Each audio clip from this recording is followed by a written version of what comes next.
हे गे होली में चोली के बटन खोलता,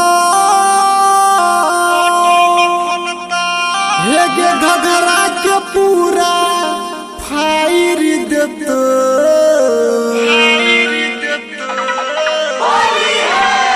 सुन बेसी जे बक बक कर बैग छौरी पिचकारी चले बनाई देतो। सुन बेसी जे बक बक कर बैग छौरी पिचकारी जगह बनाई देतो। पिचकारी जगह बनाई देतो। हे गे तो पूरा बिगाड़ देतो।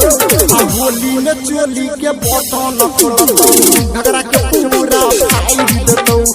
होली में चोली के बटन खोलतो, घगरा के पूरा फाड़ देतो।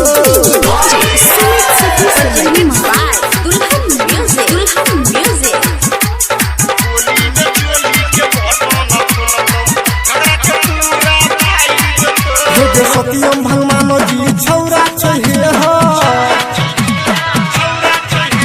सत्यम भगवान जी छौरा चाहिए हर गोविंद मुकेश के देखा नहीं तू देव टिकिया बिलैया ला साइड देतो। सुजित वाला साइड देतो। होली में चोली के बटन खोलतो, घगरा के पूरा फाड़ देतो। होली में चोली के बटन खोलतो, घगरा के पूरा फाड़ देतो।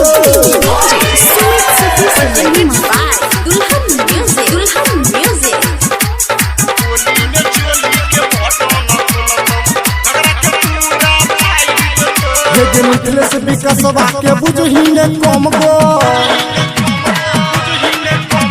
मिथिलेश विकासवा के बुझही ने कम गो। छौरा रकेशवा रंग देतो दुनु बम गो। टिपका रहुलवा गछाई लेतो, रसुलवा गछाई लेतो। होली में चोली के बटन खोलतो, घगरा के पूरा फाड़ देतो। होली में चोली के बटन खोलतो, घगरा के पूरा फाड़ देतो।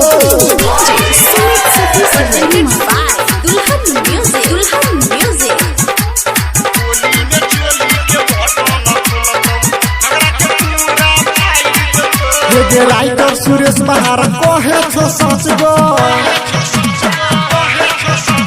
राइटर सुरेश बहार कहे छो सच गो। छौरा न बिन मासे छोड़िया तू बाँच गो। फरुआई के छौरा समाई लेतो, छतरी के छौरा समाई लेतो। होली में चोली के बटन खोलतो, घगरा के पूरा फाड़ देतो। होली में चोली के बटन खोलतो, घगरा के पूरा फाड़ देतो। मदनेसर स्थान मदना से दुल्हन म्यूजिक की शानदार प्रस्तुति।